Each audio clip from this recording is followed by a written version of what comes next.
www.englishwale.com Bharat के सबसे बड़े स्पोकन इंग्लिश पोर्टल में आप सभी का एक बार फिर से स्वागत है। मेरा नाम है आदित्य और आज हमारा टॉपिक है आर्टिकल्स। 3 आर्टिकल्स होते हैं ए, एन और द। ये एक बहुत ही इंपॉर्टेंट वीडियो लेक्चर है। यहाँ पर हम कई कॉन्सेप्ट्स के बारे में समझेंगे। सबसे पहले तो हम ये समझेंगे कि 2 तरह के आर्टिकल्स होते हैं, डेफिनेट आर्टिकल और इनडेफिनेट आर्टिकल। फिर हम ये जानेंगे कि कहां पर ए का प्रयोग किया जाता है, कहां पर एन का प्रयोग किया जाता है। साथ ही साथ हम इस कॉन्सेप्ट को भी समझेंगे कि कहां पर द का उच्चारण द की तरह और कहां पर द का उच्चारण दी की तरह किया जाता है। ये एक ऐसा कॉन्सेप्ट है जिसके बारे में अक्सर लोगों को नहीं पता होता। हम इसे बारीकी से समझेंगे। इस वीडियो लेक्चर में हम ये भी जानेंगे कि द का प्रयोग किन वर्ड्स के साथ करना कंपलसरी है और किन वर्ड्स के साथ द का प्रयोग बिल्कुल नहीं किया जाना चाहिए। ये एक बहुत ही इंपॉर्टेंट वीडियो लेक्चर है, आप इसे ध्यान से समझिए। सबसे पहले देखिए, ए का उच्चारण अ की तरह होता है। जब भी किसी वाक्य में ए अकेले आए तो उसका उच्चारण अ होता है, ना कि ए। ये बात अक्सर हम सभी जानते हैं।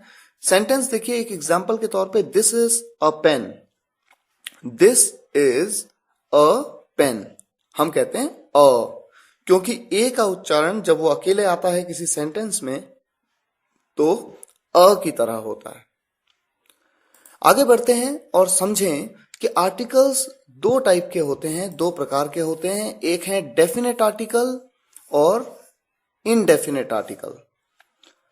डेफिनेट आर्टिकल कौन सा है? द, THE, द, जिसे आप कहीं द कहते हैं, कहीं दी कहते हैं। ये बात आगे आपको समझाई जाएगी। और इनडेफिनेट आर्टिकल कौन से हैं? ए या फिर एन। ये दोनों ही इनडेफिनेट आर्टिकल हैं। तो आइए पहले डेफिनेशन को समझें, इनकी परिभाषा को समझें। Definite article the, it generally points out a particular person, place और थिंग। डेफिनेट आर्टिकल किसी विशेष व्यक्ति, वस्तु या स्थान के साथ प्रयोग होता है जिसके बारे में पहले से ही जानकारी हो। यह बात आप एग्जाम्पल के माध्यम से बेहतर समझ पाएंगे। फिलहाल देखिए, इनडेफिनेट आर्टिकल किसे कहते हैं। इनडेफिनेट आर्टिकल कौन से हैं? ए और an. It generally does not point out any particular person, place और थिंग। इनडेफिनेट आर्टिकल का प्रयोग प्रायः किसी ऐसे व्यक्ति, वस्तु या स्थान के साथ होता है जिसके बारे में पहले से जानकारी न हो। आइए एक एग्जाम्पल के माध्यम से हम डेफिनेट और इनडेफिनेट आर्टिकल के यूज को बेहतर समझ पाएंगे। देखिए, एग्जाम्पल आपके सामने है। पापा, दरवाजे पर एक लड़का है, आपसे बात करना चाहता है। देखिए, मान लीजिए घर में आपके पापा और आप बैठे हुए हैं। अचानक दरवाजे पे नॉक हुआ। आप दरवाजे पे जाते हैं, दरवाजा खोलते हैं। एक लड़का खड़ा है। वो कहता है कि मैं आपके पापा से बात करना चाहता हूं। आप अंदर आते हैं, आप अपने पापा के पास आते हैं और कहते हैं, पापा जी, दरवाजे पे एक लड़का है, आपसे बात करना चाहता है। या आप कहते हैं, दरवाजे पे कोई लड़का है, आपसे बात करना चाहता है। आप कहते हैं दरवाजे पे एक लड़का है, या कहते हैं कोई लड़का है। तो देखिए, एक या कोई लड़का कहते हैं।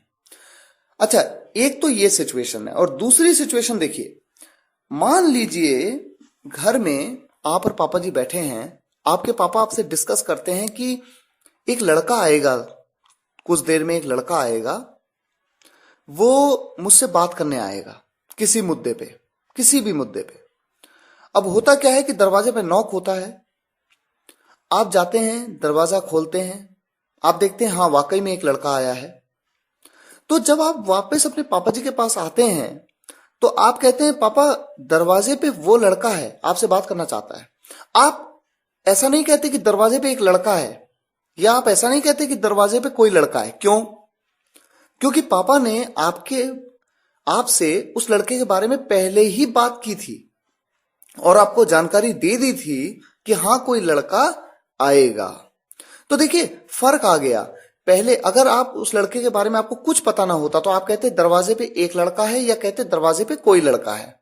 लेकिन अब चूंकि आपको उस लड़के के बारे में पापा जी ने पहले ही जानकारी दे दी थी, तो आप कहते हैं दरवाजे पे वो लड़का है।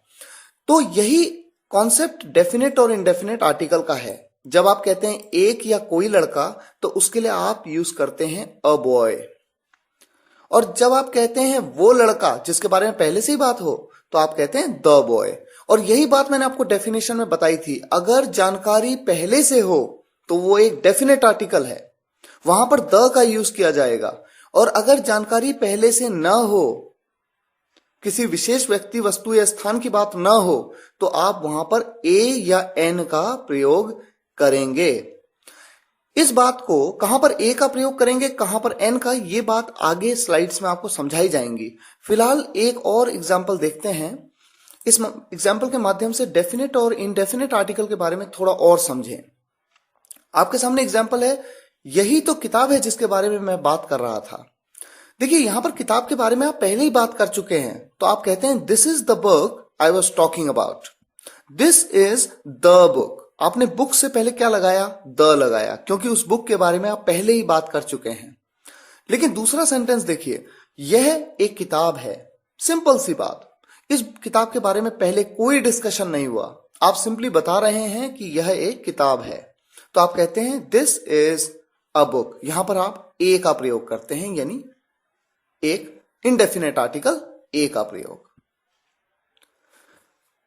ये एक इंपॉर्टेंट कॉन्सेप्ट है। इसके अलावा एक बात मैं आपको जरूर बताना चाहूंगा, जिस क्वेश्चन को सेंटेंस करेक्शन एक्सरसाइजेज में अक्सर पूछा जाता है कंपटीशन एग्जाम्स में। देखिए इसे जानना भी जरूरी है। आपके सामने सेंटेंस है, मिस्टर राहुल दरवाजे पर हैं। आप कहते हैं mister Rahul is at the door. बहुत सिंपल है। लेकिन मान लीजिए आप और आपके पापा घर में बैठे हैं, दरवाजे पे नॉक होता है, आप दरवाजे पे जाते हैं, दरवाजा खोलते हैं और देखते हैं कि एक आदमी आपके सामने खड़ा है। वो आदमी आपसे कहता है मेरा नाम राहुल है और मैं आपके पापा से मिलना चाहता हूं। तो आप अंदर आते हैं, तो आप किस तरह से बोलेंगे? आप ये नहीं कहेंगे पापा मिस्टर राहुल दरवाजे पे हैं, आप ऐसा नहीं कहेंगे, क्योंकि आपके पापा मिस्टर राहुल के बारे में कुछ नहीं जानते। आप कहेंगे पापा कोई मिस्टर राहुल दरवाजे पे हैं। कोई, यहां पर आप कोई का जो यूज कर रहे हैं, इस कोई या एक के लिए मैंने आपको बताया था कि ए या एन का प्रयोग किया जाता है। आप यहां पर लगाएंगे a mister Rahul is at the door.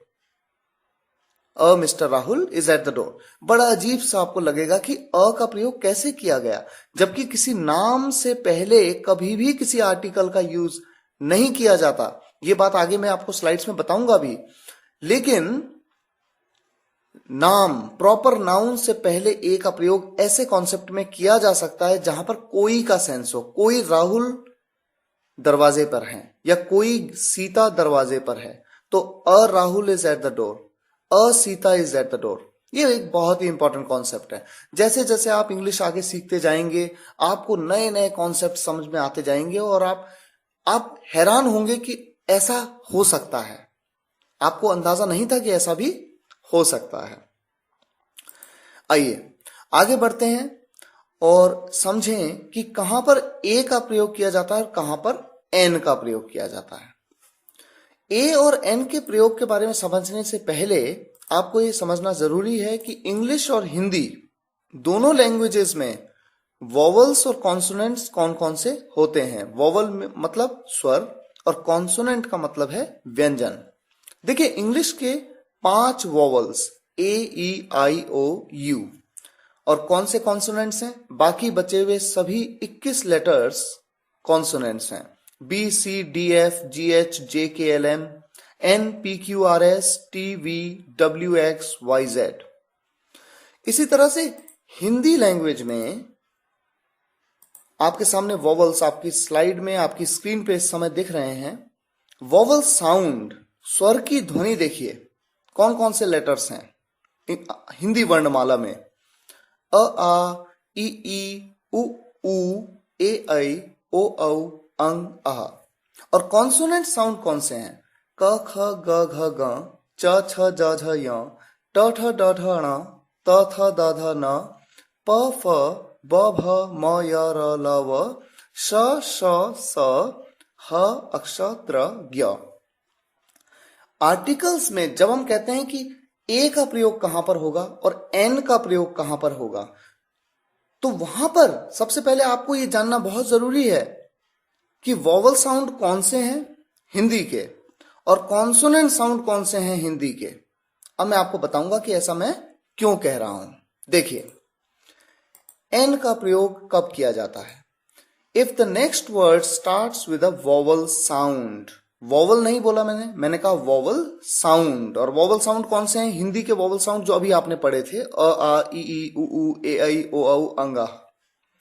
अगर अगले शब्द की शुरुआत स्वर की ध्वनि से हो तब एन का प्रयोग किया जाता है।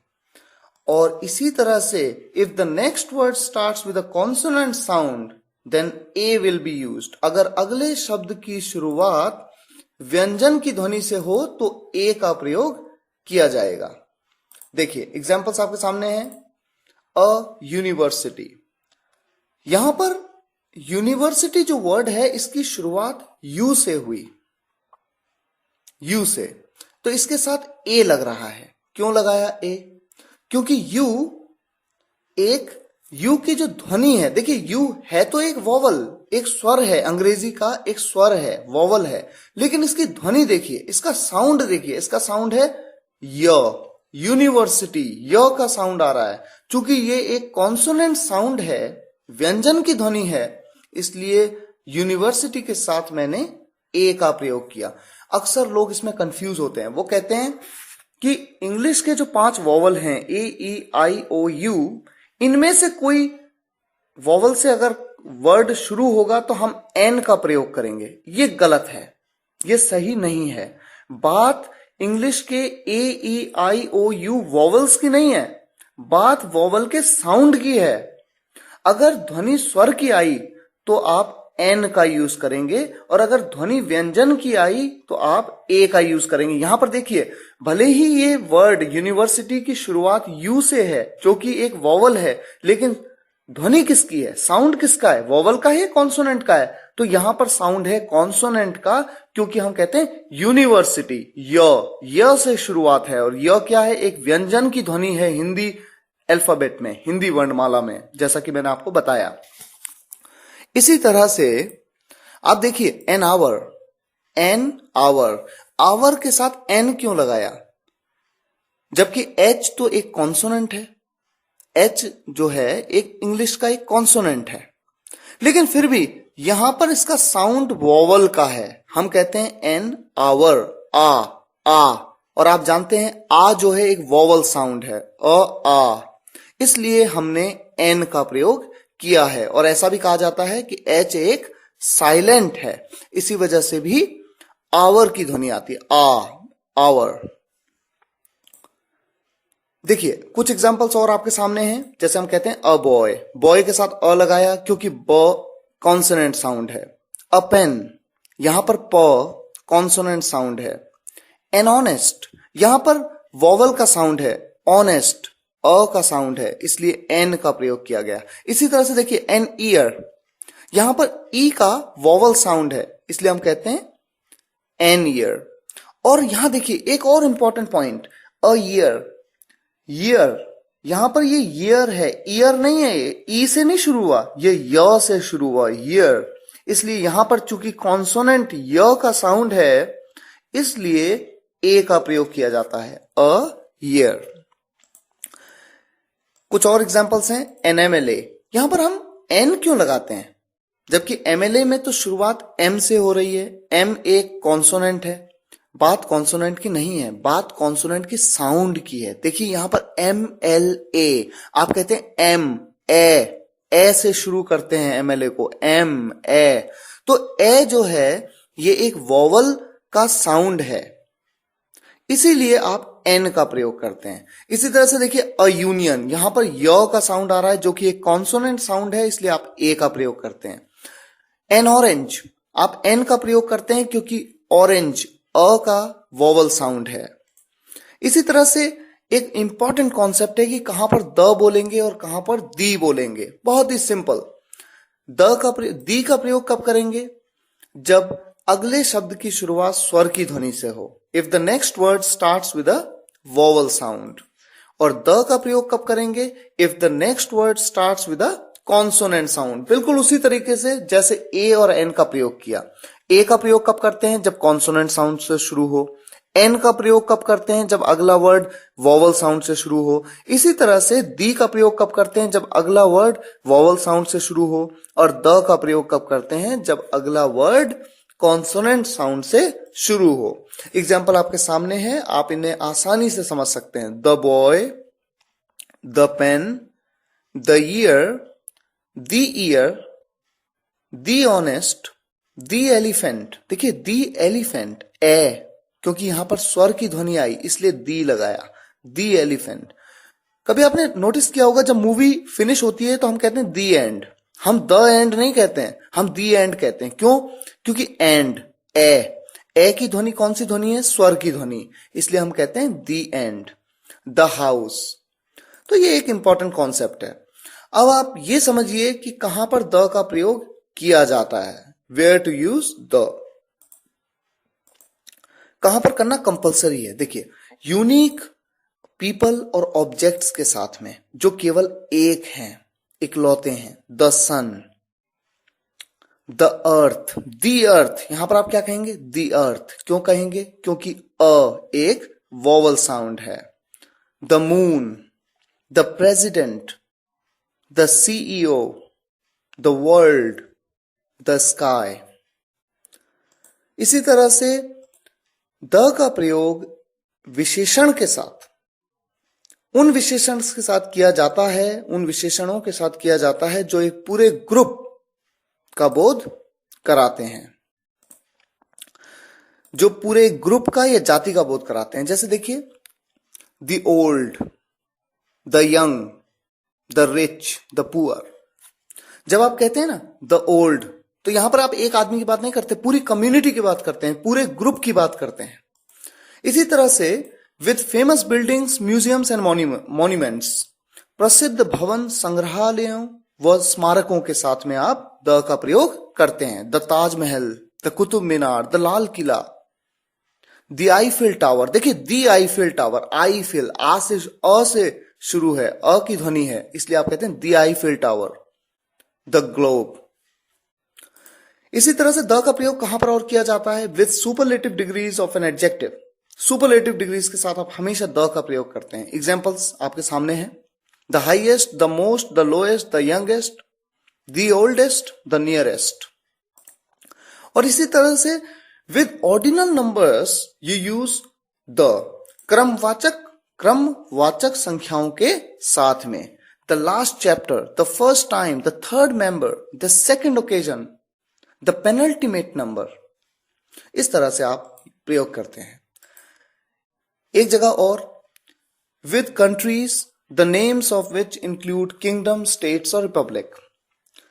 देखिए यूं तो देश के नाम के साथ द का प्रयोग नहीं किया जाता, लेकिन ऐसी कंट्रीज के नाम जिनमें किंगडम लगा हो, स्टेट्स हो या रिपब्लिक हो। एग्जाम्पल देखिए, the United states, the United states, the United kingdom, the Republic of Ireland. ये एग्जाम्पल आपके सामने है। देखिए यूनाइटेड स्टेट्स या यूनाइटेड किंगडम ये ग्रुप है, पूरा एक ग्रुप है। आप ध्यान से समझें इस बात को। जैसे यूके की बात करते हैं, यूनाइटेड किंगडम, स्कॉटलैंड है, आयरलैंड है, नॉर्थ आयरलैंड अलग है। देखिए इंग्लैंड है, स्कॉटलैंड है, आयरलैंड है, वेल्स है, ये चारों कंट्रीज से मिलकर के बना ये एक किंगडम है, द यूनाइटेड किंगडम।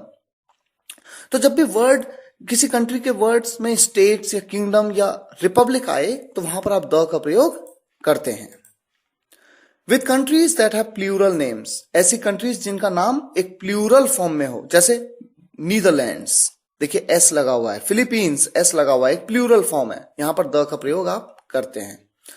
आप नदी, नहर, सागरों के साथ भी द का प्रयोग करते हैं। The Gangas, the Nile, the Atlantic, the Pacific.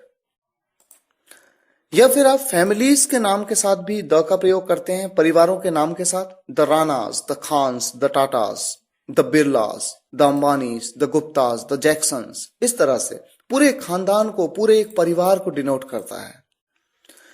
Only say पहले द का प्रयोग केवल तब किया जाता है जब वाक्य में ओनली का मतलब होता है इकलौता। देखिए किस तरह से, द ओनली सन, इकलौता बेटा, द ओनली फ्रेंड, इकलौता दोस्त, द ओनली बैट्समैन, इकलौता बैट्समैन, द ओनली पर्सन, इकलौता व्यक्ति। तब ओनली से पहले द का प्रयोग किया जाता है। और देखिए एक वर्ड है होल, WHOLE, जिसका मतलब होता है सारा या पूरा। होल से पहले द का प्रयोग किया जाता है, और ऑल, ALL, ऑल के बाद में भी द का प्रयोग किया जाता है। देखिए all the books are here, सभी किताबें यहां हैं। I visited the whole world, मैंने सारी दुनिया घूम ली। I visited the whole world. Where not to use the का प्रयोग कहां पर नहीं किया जाता?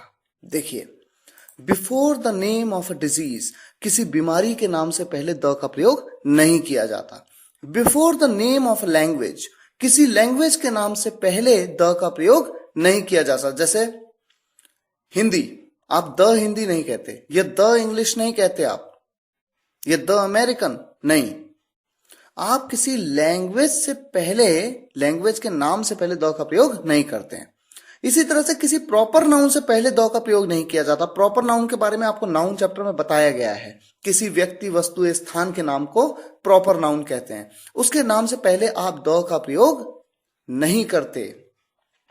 Before the name of a country, किसी देश के नाम से पहले आप द का प्रयोग नहीं करते। लेकिन देखिए ब्रैकेट में लिखा है exceptions have already been taught. मैंने आपको एक्सेप्शंस बताए थे। जिन कंट्रीज के नाम में स्टेट हो, रिपब्लिक हो या किंगडम हो, ऐसे कंट्रीज, ऐसे देशों के नाम से पहले द का प्रयोग किया जाता है। कुछ एग्जांपल्स और हैं। Before the words breakfast, lunch and dinner, breakfast, lunch या डिनर से पहले कभी भी द का प्रयोग नहीं किया जाता।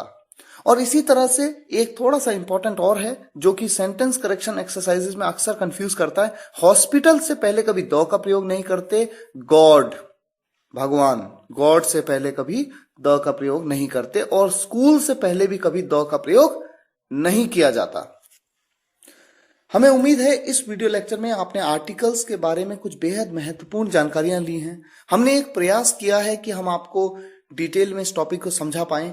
हो सकता है कुछ बातें अभी भी आपकी समझ में ना आई हो सकता है कुछ बातें हम आपको बेहतर तरीके से न समझा पाए हों, पर कोई बात नहीं। कोई भी डाउट हो, कोई भी कंफ्यूजन हो, बेझिझक हमें ईमेल करिए, हम आपके सभी प्रश्नों के उत्तर देंगे। इसी उम्मीद के साथ कि आप हमारे हर वीडियो लेक्चर को बारीकी से एक एक करके समझते हुए आगे बढ़ते जा रहे हैं। हम आपसे विदा लेते हैं। फिर मुलाकात होगी नेक्स्ट वीडियो लेक्चर में। तब तक के लिए धन्यवाद।